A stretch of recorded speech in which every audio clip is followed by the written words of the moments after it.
Y vámonos entonces con Darío Tepié. Muy buenas noches, Darío. Muy buenas noches. Me da mucho gusto que nos acompañes. Buenas noches, Julia. ¿Cómo estás? Muy bien, yo estoy encantada de tu... Por estos medios. Sí. Buenas noches a ti y a todo tu público. Sí, yo te decía que estoy encantada y les decía a nuestro público que estoy encantada de tu presencia. La mayoría del público que nos está acompañando en YouTube a través de Amar Abierto y en Facebook a través de doctora Lidia Pérez, toda esa gente te conoce por tu gran destreza actoral, por tu espíritu de gran libertad, y muchos de ellos te conocen también en tu interpretación de La Roña, este personaje a través del cual rompes muchos paradigmas, muchas falsas creencias, muchas limitaciones. Pues muchas gracias, qué bonitas palabras. Sí, entonces... Mira, bueno, yo me presento un poco en el terreno, vamos a abordar, recordando el cómo y el por qué. Siempre tuve curiosidad por vías y estuve muy convencido de que el New Age era una solución a muchas cosas, y después vino una crisis realmente terrible a nivel personal y profesional, y eso me llevó a un estado de gran desesperación que me obligó a buscar, que básicamente soy curioso, o sea, cuando estoy mal, procuro encontrar la carta rápido. Y me di cuenta de una otra realidad que, aunque forma parte de nuestras creencias, no está tomada como tal, porque hay diferentes tipos de creencias. Las creencias de ser mexicano, las creencias de ser de clase media, las creencias de ser de prestigio, ¿no? De gente oriunda del lugar, indios, por así decirlo, con europeos, y eso tiene sus propias creencias. Pero hay otras que desconocemos, que también están ahí inscritas, incluso para las generaciones previas a nosotros, como mi mamá, sus padres. Todavía alcanzo yo a ver, por mi edad y por la de ellos, todavía una gran fuerza de una estructura, un sistema de creencias que tenía que ver básicamente con Dios, gente muy católica. Aún así también combinaban esto con las creencias de lo que era ser mujer en ese tiempo o varón. Y luego eso se convierte incluso en información genética y se trasvasa a la siguiente generación, dependiendo de la nueva experiencia combinada, dará también un tercer resultado en los nietos y sucesivamente. Hay un libro maravilloso que se llama El secreto oculto de la sangre, de Rudolf Steiner, sí, que habla de la endogamia y de la exogamia, determinando esto, la capacidad memoria de cada individuo. Entre más endogámica es una sociedad, hablando de poblaciones aisladas hace miles de años, lo que tú creas, ahí también lo que tú creas, pero siempre hay comunidades aisladas, se mezclan entre ellos. Esa mezcla sanguínea hace que la memoria se convierta en algo que es creencia, pero que ya forma parte del individuo, pero que piensa casi como colmena. En tanto empieza a haber exogamia, se empiezan a mezclar diferentes grupos. Conforme esto se repite y se repite, se va creando una memoria mucho más individualizada. Sí, de hecho, esto que mencionas... Mucho más digamos, madura, en tanto que ya no piensas lo mismo que piensa tu abuelo. Tú ya tienes otro ser mental y un acervo diferente de creencias. Sí, sí. Las creencias, ¿cómo se demuestran? A partir de reiteración, en los hechos.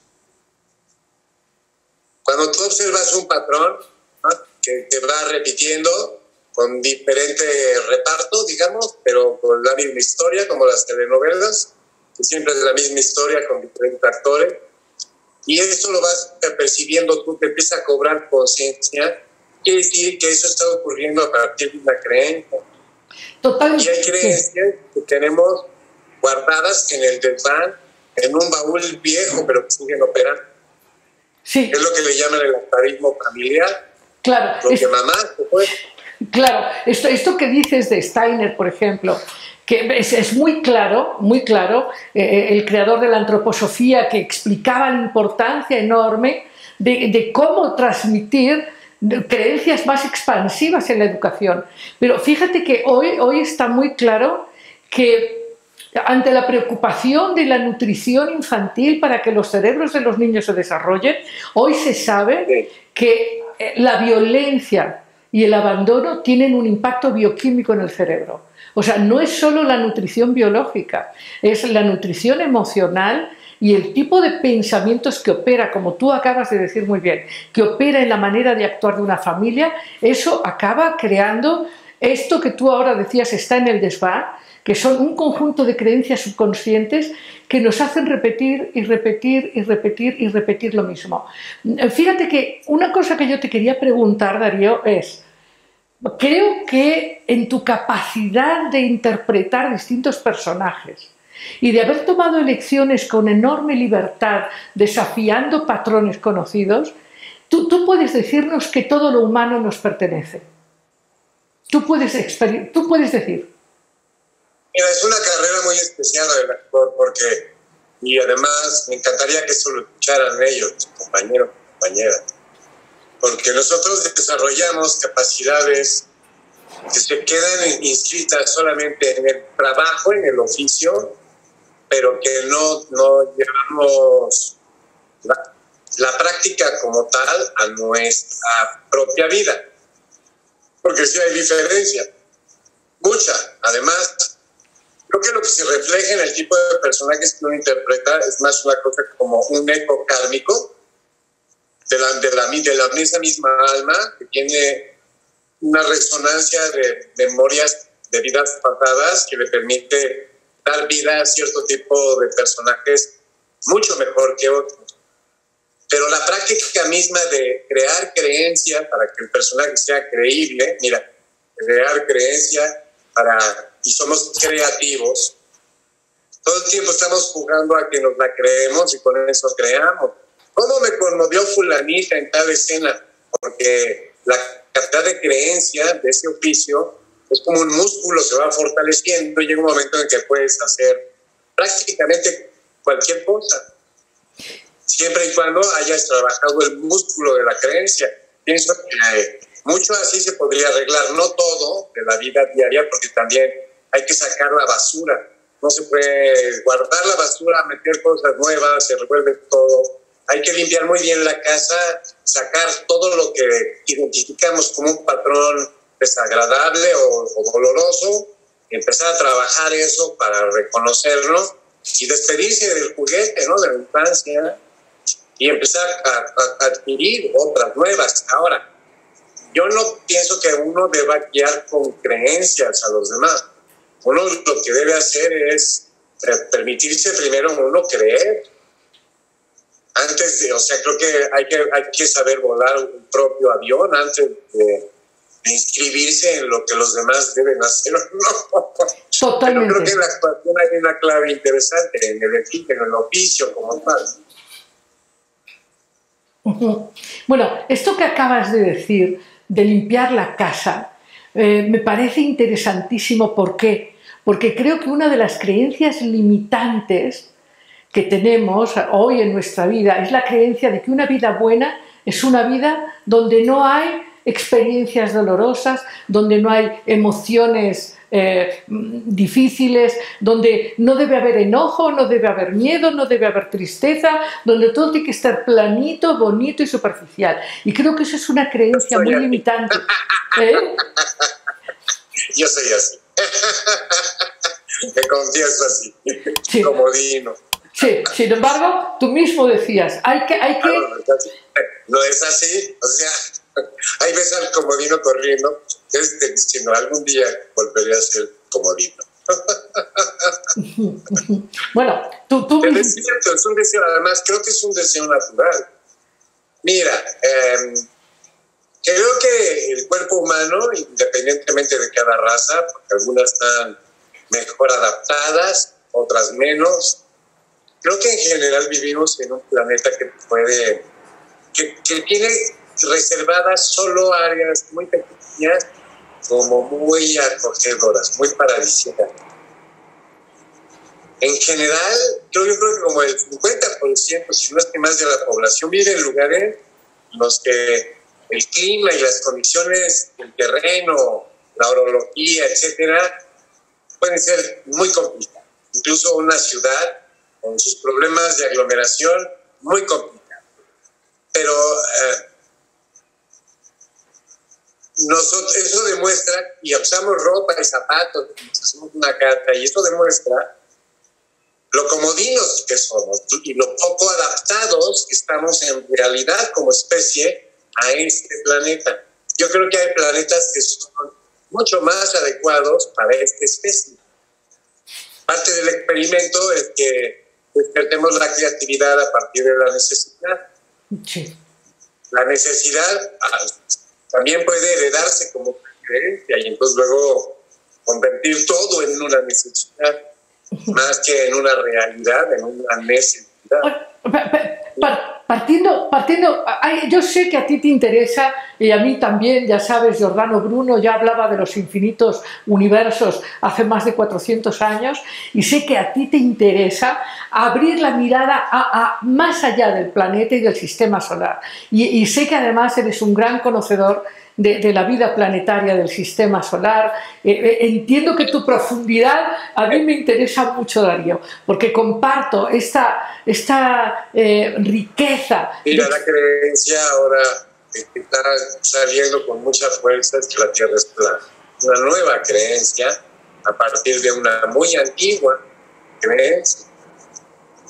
Entonces la que Galileo hizo que le fuera como le fue, diciendo que la Tierra era redonda y que se movía, contrario a lo que dicen los terraplanistas, que es un plano estático en algún punto del universo, que no se mueve, que es fijo. Fíjate, como si regresáramos 500 años atrás en esa historia que nos enseñaron. Y ahora, ¿sí? El choque de la creencia, porque además hay pruebas, experimentos, cálculos, gente que tiene realmente pensamiento sofisticado, astroteólogos, están convencidos de esto, de que nos engañaron, que Galileo fue un fraude, una estrategia para hacernos creer no sé qué cosa, y que en realidad sí era plano. Bueno, el choque de creencias que esto representa. Algunos dirán, a mí qué me importa, mientras a mí no me pase nada, esa es una forma de creer la vida, mientras a mí no me pase nada, que digan que sea cúbica o que sea moronas, a mí no me importa. Y en realidad a mí tampoco me importa, pero lo que me importan son las preguntas que surgen de estas dos creencias. Y entonces uno tiene ahí que ganarle a la creencia y preguntarse a uno mismo cuál sería lo lógico. Yo, por ejemplo, en este rejuego de la Tierra esférica y la Tierra plana, yo recuerdo haber leído hace mucho en el Enuma Elish, en una traducción que leí, es como la Biblia sumeria. El Enuma Elish habla de la creación, de cómo se crea la Tierra, ¿no? Dios creó la Tierra, y hablan tanto de Tiamat como madre de Tera, la tierra, pero también hablan de las aguas de Tiamat, de cómo después de que Tiamat da luz a Tera, a nuestro planeta, tienen las aguas de Tiamat e inundan a la recién nacida tierra. Ajá, sí, y todo eso además está reflejado. Leí un libro, es como uno puede armar sus creencias o en lo que uno tiene fe. Hay un libro que se llama Alia, Memorias de un ser extraterrestre, que describe lo mismo, pero desde el punto de vista de un hecatombe. Era un gran planeta del tamaño más cercano a Júpiter y a Saturno que a Marte y a Venus y a la misma Tierra actual. que resulta que es por alguna razón en medio de una guerra, una disputa por su posesión, la destruye, pero conserva un gran trozo con el núcleo y eso es terraformado y convertido en una nueva esfera. Pero hablan de una terraformación, es decir, de trabajar a fuerza de centrífugas y centrípetas una nueva esfera, modelarla, pero al no ser de origen esférica queda amorfa, o sea, como una papa, yo me la imaginaba. Y que con un satélite artificial la balanceaba para que tuviera una órbita pues estable, ¿no? Y luego oigo que los terraplanistas la describen también como si fuera una rebanada de pastel, nada más que como un cono, más bien, con toda otra estructura planetaria interior, que son como el sostén y el núcleo de esa plataforma flotante. Todo me hace sentido. Creo que hay una parte de una de las creencias y una parte de la otra que deben entenderse como lo mismo, hacer una síntesis. Tal vez así entendamos por qué no se puede volar sobre los polos, por ejemplo, por qué Groenlandia es un lugar tan codiciado, al mismo tiempo tan resguardado, tan fuera de los límites de cualquier persona. A la gente la llevan de tour al polo sur y no están cerca del polo, los engañan. Y los aviones comerciales tienen prohibido pasar por estas zonas, incluso si fuera necesario cortar distancia, no está permitido. Entonces, si buscan Google Earth, está tapado. Entonces hay un montón, y además está la teoría de la Tierra hueca, que es todavía más fascinante, porque habla de los reinos interiores, de los reinos etéricos, Shambhala, Shangri-La en algún momento en el Tibet, y luego Agartha en el interior de la Tierra, que son correspondientes, son los tres niveles de un solo punto importante. Y las creencias pueden llegar a convertir todo eso y más en realidad, porque también están las creencias que no recordamos, las ancestrales. Yo me llamo Darío, soy como el cuarto o quinto Darío. Cuando hice una videodescodificación me dijeron, pues traer lo de tu abuelo, lo de tu bisabuelo, lo del tío, aparte de lo de mis padres, ¿verdad? Entonces me di cuenta que esto también se convierte en creencias, en formas de actuar. Sí, incluso las creencias que uno rechaza son propias. Cuando hice a Clive Lewis, del cual vamos a hablar, yo lo interpreté en teatro con Sergio Klein en una producción de Jorge Ortiz de Pinedo, una producción muy bonita dirigida por el maestro, no se me fue el nombre, Caballero, Pepe Caballero dirigió esta obra. Es una obra que se monta en todas las universidades de corte católico y protestante, porque la historia de Clive Lewis es muy interesante. Él era de los agnósticos, los iniciadores, digamos, del modernismo, y entonces entra en una fase como de muchachos de internado con una capacidad intelectual enorme y al mismo tiempo un cinismo brutal. Todos se consideraban y se nombraban ateos. Ajá. Al tiempo, las amistades literarias de Clive Lewis lo llevan con amigos que le hacen ver que Jesús, que la figura crística es absolutamente cierta históricamente y que representa a la encarnación de lo divino. Y se convierte a la fe cristiana y se dedica a dar charlas durante la Segunda Guerra Mundial a los cristianos ingleses para levantar el ánimo. Hace una gran labor, aparte de sus libros de fantasía, que también han generado pues, una saga increíble. Este gran personaje se enfrenta en ficción con Sigmund Freud, que nunca se encontraron, pero tuvieron correspondencia. Aquí se toma la libertad literaria, dramática, de juntarlos para convencer el uno al otro de lo contrario. Freud le reclama que haber sido ateo sí lo convertía en un hombre inteligente, que cómo se había vuelto un tonto porque se quería que le explique. Claro. con ironía, pero también empieza a surgir la duda de si Dios existe o no de Freud, porque está por morir, está en una fase terminal. Es cuando uno empieza a pensar, si de veras existe, porque hay memorias ancestrales en la genética.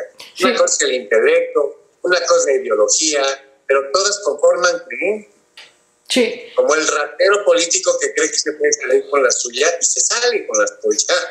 Sí, de hecho, te voy a decir, ¿tú te acuerdas hablando de creencias y de los distintos niveles de las posibilidades de existencia en otros planos, en fin? ¿Te acuerdas que cuando llegaron los españoles, narran las crónicas? ¿Llegaron ustedes qué?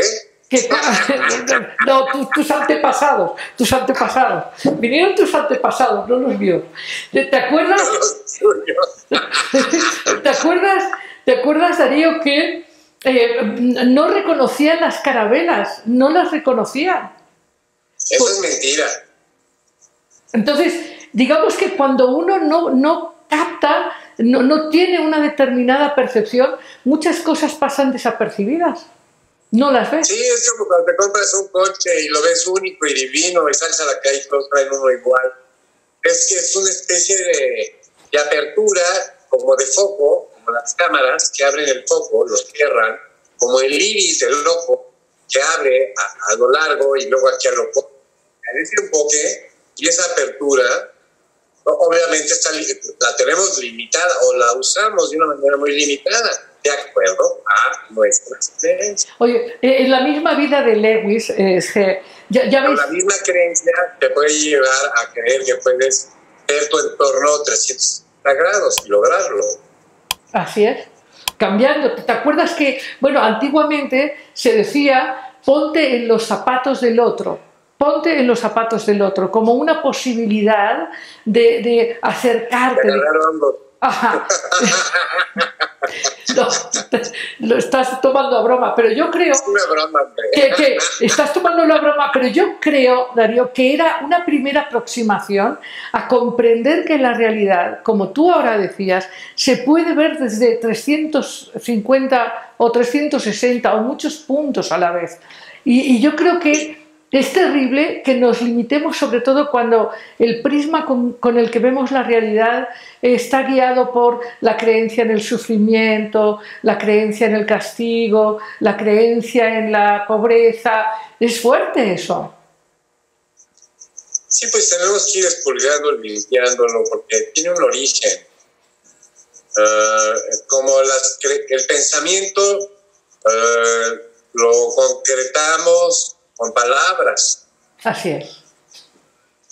Hay que revisar qué estamos haciendo con el idioma. Con el lenguaje, totalmente. Si realmente conocemos el significado de esa palabreja que usamos tanto, de la implicación que tiene, de la energía que está proyectando a nivel cuántico y kármico.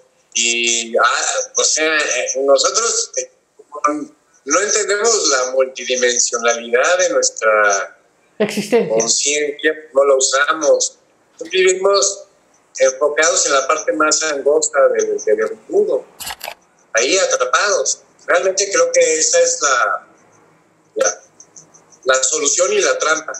Sí, fíjate que traer de invitado del más allá a Lewis, como una gente que tú aprecias, ¿no?, me lleva a pensar la importancia que tiene para habitar la multidimensionalidad a la que accedemos tan poco, esta capacidad de imaginar las cosas de otra manera, como él lo hizo a través no solamente de las crónicas de Narnia, sino también en esta otra búsqueda suya filosófica y existencial, estas miradas sobre la muerte, o ¿te acuerdas este texto que tiene sobre la mirada atenta sobre la pérdida o sobre las distintas formas del amor? O sea, un hombre interesante porque él tuvo que cambiar muchas de sus creencias a través de abrirse y a través de ser rebelde también. Calladamente, porque su rebeldía fue callada. Él llevó una vida homosexual durante un buen número de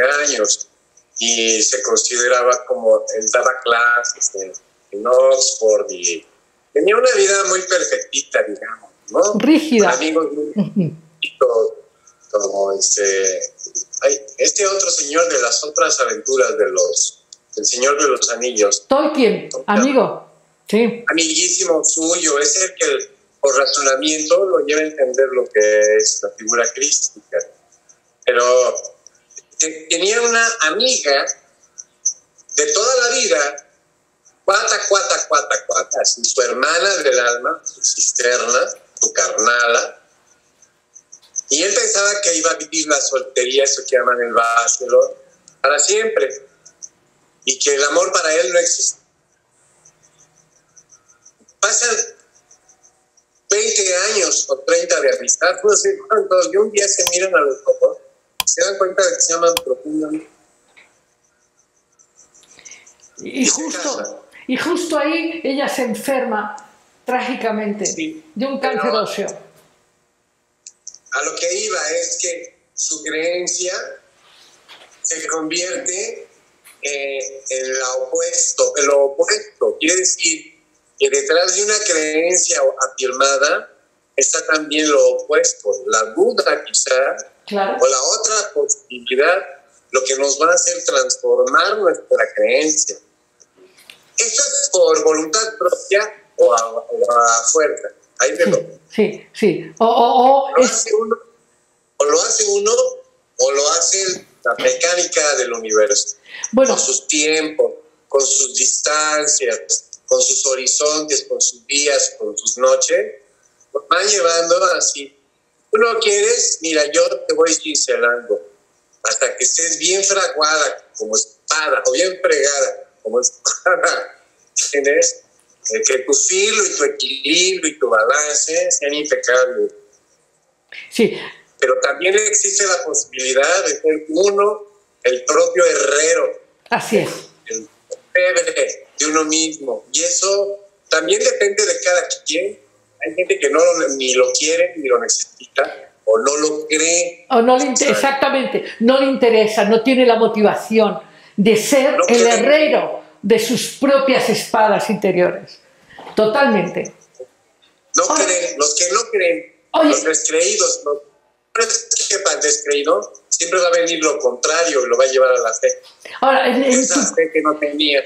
En tu caso, Darío, en tu caso, ¿cuáles han sido estas creencias que has cuestionado y que te han llevado a tomar posiciones no ordinarias, no fáciles, no fácilmente comprendidas por tu medio? Tengo una creencia que me impactó porque se instauró de golpe. La creencia en que yo existía. Porque mientras eres un bebito que ya camina, pero sigue siendo chaparrito, hay ciertas cosas que no alcanzan, como los espejos, ni en los baños, ni en las estancias. Y no fue hasta que cumplí como 7 años, me estiré un poquito, que me descubrí en uno de los espejos del comedor. Nunca me había visto. Y de repente me vi. Y me espanté muchísimo porque me di cuenta de que era real, porque yo creía que yo no era real. Primer cambio de paradigma. Luego un día, haciendo una obra de teatro, yo estaba muy chavito, era el estreno, y mientras actuaba este personaje, me desprendí y me pude ver desde arriba. Yo me rascaba la cabeza de cómo puedo estar haciendo esto. Me veo desde arriba y veo que estoy allá abajo y estoy haciendo todo. No me faltó nada. Pude observar todo el monólogo. Cuando a eso se acabó y la gente aplaudió, de golpe bajé a la perspectiva del cuerpo. Ahí hubo otro cambio de creencia. Me di cuenta de que, si bien no sabía qué tanto no era yo, sí sabía que podía estar fuera. Yo no sabía que podía estar. Más allá de identificarme de mí como con este cuerpo y este nombre, me di cuenta de que podía estar fuera. Y eso cambió por completo. Y empecé una búsqueda porque dije, esto tiene que construirse. no puede ser nada más una experiencia que me deja sin creencias. Tengo que basar en algo la nueva creencia. Claro, eso hay que fue... leer, hay que investigar, y hay que experimentar, hay que usarse de conectivo libre. Eso fue todo un rompimiento de las limitaciones de lo conocido y fue una entrada de tu parte a la experiencia multidimensional, a que la conciencia no solo habita el cuerpo, y eso es impresionante. Me volvió a ocurrir años después, y entonces tuve más conciencia, porque para mí tener conciencia tiene que ver con que yo logro identificar patrones, cosas que se repiten. En tanto se repiten, son relevantes. Y están hablando de una creencia, consciente o ignorada, pero están hablando de algo que pertenece a mi alma y a mi árbol genealógico. Ahora, una de las cosas que tú has dicho en distintas ocasiones y que resulta muy interesante es, lo acabas de decir hace un momento también en esta entrevista, y es que hay cosas que suceden y te cincelan, lo podríamos decir como hay manifestaciones en el destino que no son tan conscientemente creadas por ti. Yo creo que por el propio inconsciente, pero el asunto es que tú has hablado de tu conciencia sobre la sincronía, sobre que hay cosas que suceden en el destino que a veces te sorprenden de manera maravillosa, ¿no? O de manera terrible. O de manera terrible. O de manera terrible, ¿no? Ahora, ¿no crees tú que cada vez podemos afinar más la música de nuestra creación con más conciencia? Sí. Yo he descubierto que hay maneras para hacer eso, para sintonizar hacia lo que son nuestras verdaderas facultades. Cuando estudiaba metafísica, me llamó mucho el concepto, me llamó la atención mucho el concepto del cuerpo facultativo, que es el almacén de nuestras habilidades. Claro, si crees en la reencarnación, claro. Pero es donde se van acumulando nuestro aprendizaje, ¿no? Las habilidades adquiridas, la cultura, en fin. Ese cuerpo facultativo es algo a lo que tú puedes recurrir para resolver, y de hecho lo haces en un momento de apuro, quizás. Totalmente. Recurres a ese libro de patentes que tienes ahí esperando a recuperar por completo.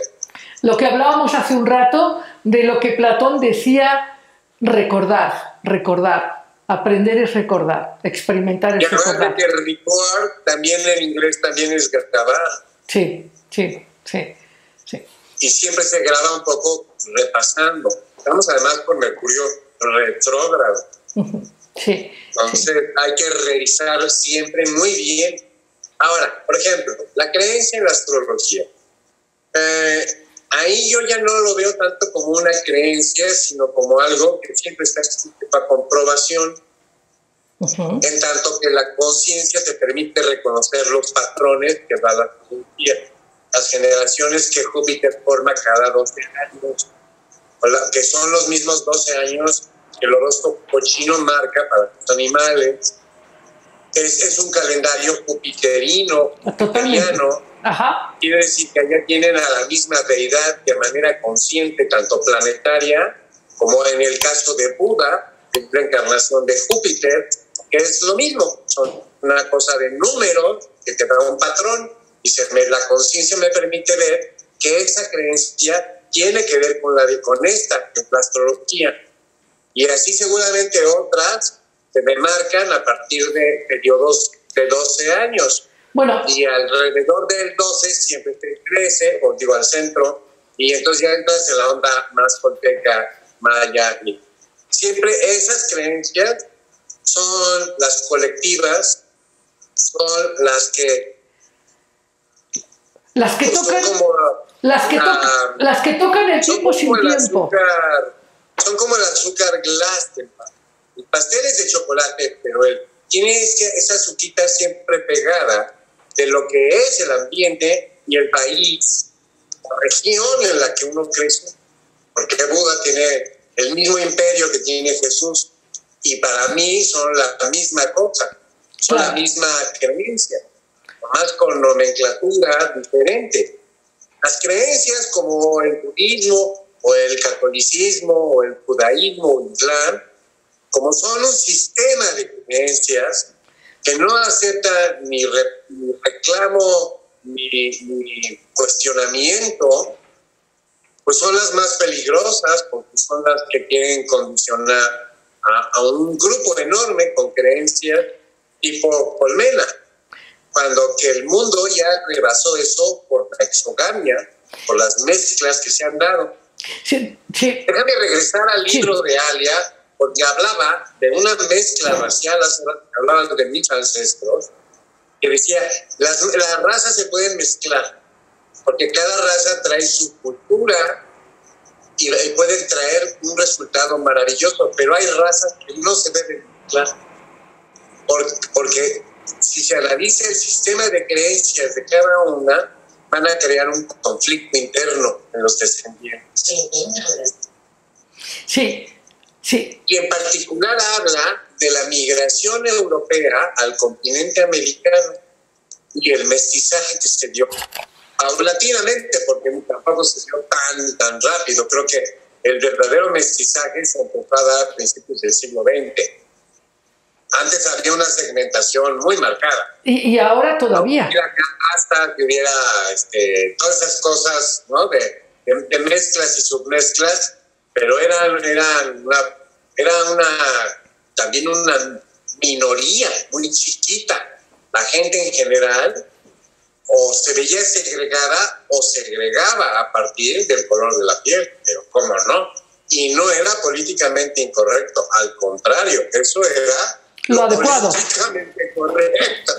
Sí. Hay que ver cómo ha habido un cambio en la creencia respecto de la raza. Ahora, estarás de acuerdo conmigo, creo, que vivimos un tiempo fascinante, Darío, porque estamos en el borde de entender todas estas posibilidades de la conciencia, la multidimensionalidad, los infinitos universos, el hecho de que ahora lo que sucede en el planeta ya es un dominio de todos, de manera que estas creencias rígidas, estas creencias castigadoras, excluyentes, ya no operan. El fenómeno de la autoridad constrictiva ya no opera. En esta oposición Urano-Saturno y en esta que ahora estamos viviendo, Marte-Plutón, estamos en el borde de grandes cambios para la humanidad y por lo tanto de grandes creencias y ojalá de experiencias. Ahora el asunto es hacia dónde las llevamos, ¿no? ¿Cómo se acaba una creencia? Con una gran decepción. ¿Con una gran? Decepción. Bueno, es verdad. Por eso se cambia una creencia demostrándole a la persona que hizo tal o cual afirmación que no es verdad.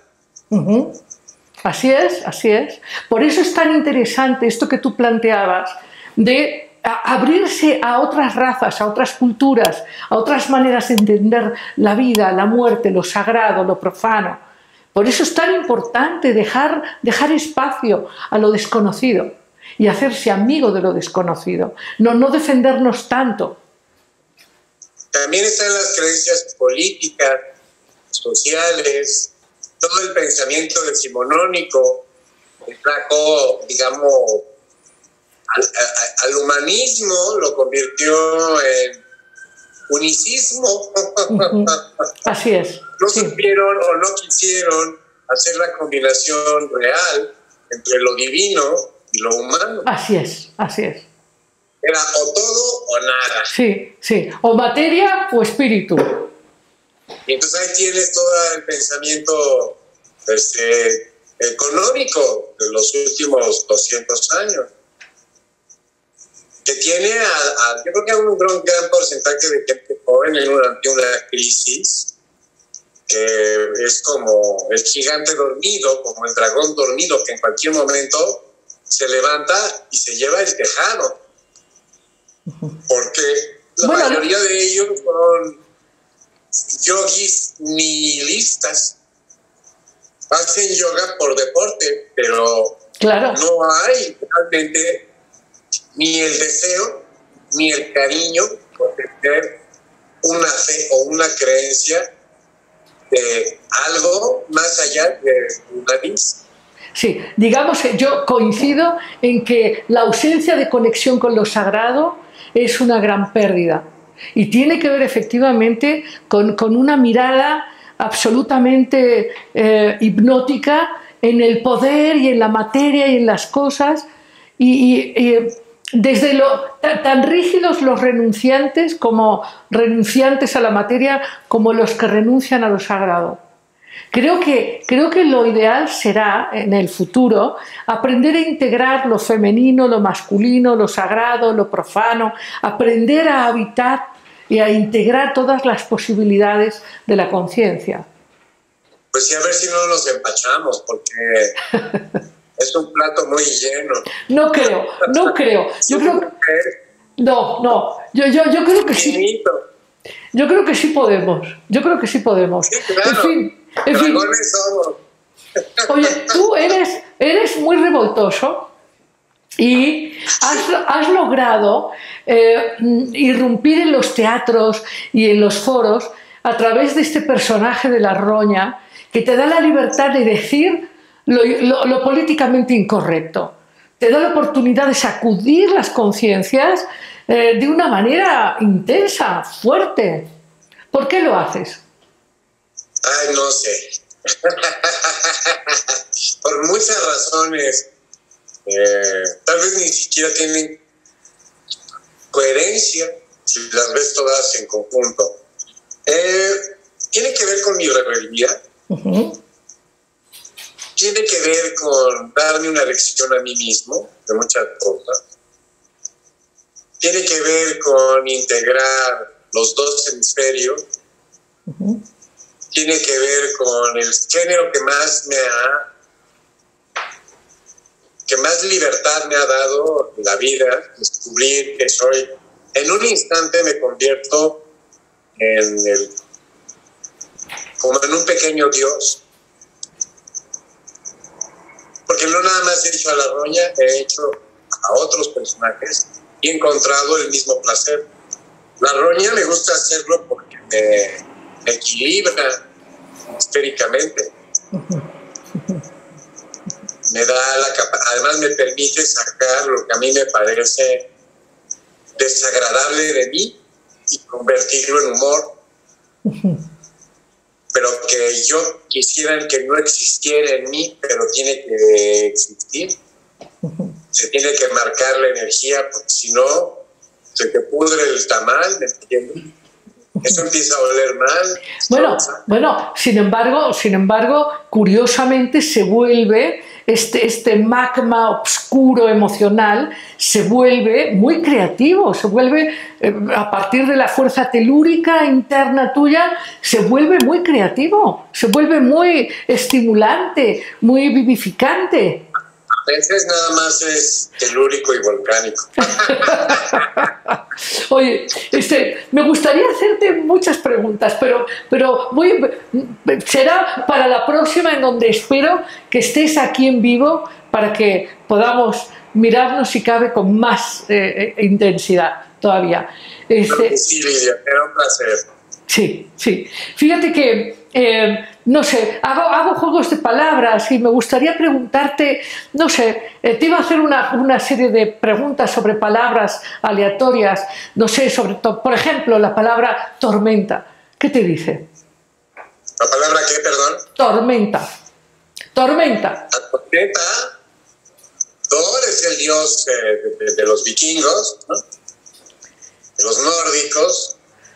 Y al mismo tiempo es Thoth, el dios egipcio. Entonces, como el dios Huracán es el dios de la tormenta para los mayas, para los de nuestro continente.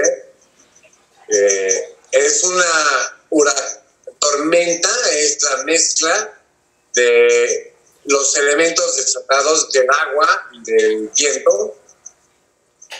Y si la tormenta es terrestre, lleva además la tierra. También puede haber tormenta de fuego. Ya me parece más poético que realista, pero sí las ha habido. Y todo ello puede ser invocado a la voluntad del que se crea, que tenga la creencia de que es un mago lo suficientemente poderoso para invocarla. Porque creo que las claves que dan autores como la persona conocida como Shakespeare, con la tormenta, así se llama también, la tempestad, es lo mismo. Es como alguien que tiene un conocimiento de los elementos y los domina, incluso en cautiverio, a pesar de ellos, puede crear un clima de destrozo y de horror, pero que a él le favorece. Y eso se me ocurre de la palabra también. Bueno, hay muchas claves al respecto. Hay dioses mezclados ahí y humanos que alcanzan el nivel del mago, como mujeres. Así es. Bueno, te dejo la lista de enormes palabras y asociaciones para la próxima, pero antes de irnos, te quiero preguntar, si tú tuvieras que sugerir 3 buenos verbos para guiar la experiencia, ¿qué verbos elegirías? El único que debe ser usado, que es yo soy. Ok. Que le pongas delante, que le pongas detrás, que haces con ese verbo. Y el somos es el otro verbo. Usando esos dos bien, empezamos a cambiar la creencia sobre lo que uno es y lo que los otros son. Muy bien. Y bueno, para despedirte, dinos, ¿qué te sugiere Amar Abierto? Bueno, desde luego está la vida que emerge del mar. Y no hay otra manera que ir a lo abierto. De allí proviene uno y ahí se va uno. Supongo que las aguas del vientre paterno son el ejemplo ideal para él. Y luego, pues, la disolución al mar de la conciencia o al mar etérico es lo que realmente rodea todo. Por otro lado, también recuerda que grandes tradiciones y que sistemas de creencias se adscriben al mar, como toda la cultura mariana, con todas las vírgenes, todas las que hay, Fátima, Montserrat, Guadalupe, todas esas.